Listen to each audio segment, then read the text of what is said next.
শুক্রবার স্পেশাল। এখানে আছে মিক্স কালো চালের পোলাও, কালো এবং সাদা চাল একসাথে মিক্সড করা।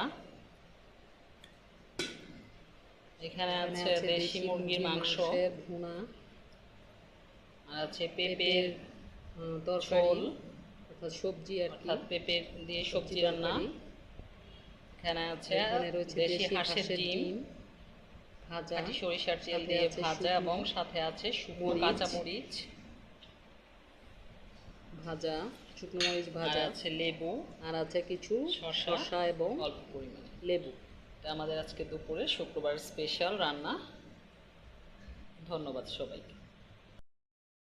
শুক্রবার স্পেশাল পোলাও, সাথে আছে দেশি মুরগির মাংস, কিছু শসা স্লাইস। এটা হলো আসলে কালো এবং সাদা মিক্সড চালের পোলাও।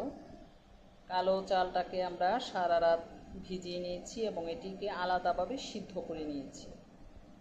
নর্মালি আমরা যেভাবে পোলাও রান্না করি, কালিজিরা চালের পোলাও, সরিষার তেলে কিছুক্ষণ ভুনে নিয়েছি, তারপর পরিমাণ মতো পানি দিয়ে যখন এটি অর্ধসিদ্ধ অর্থাৎ হাফ ডান হয়ে আসবে, তখন আমরা ওই কালো যে চালটা ওটা মিক্সড করে নিব।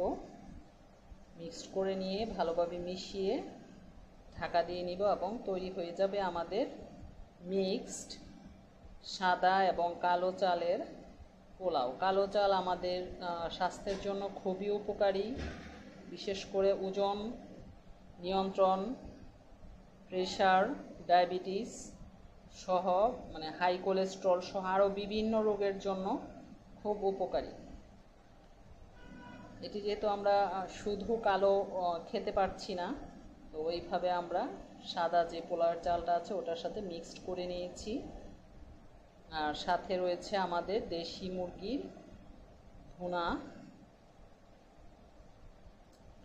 এটি আমার মেয়ের আজকে দুপুরের লাঞ্চ। ধন্যবাদ সবাইকে।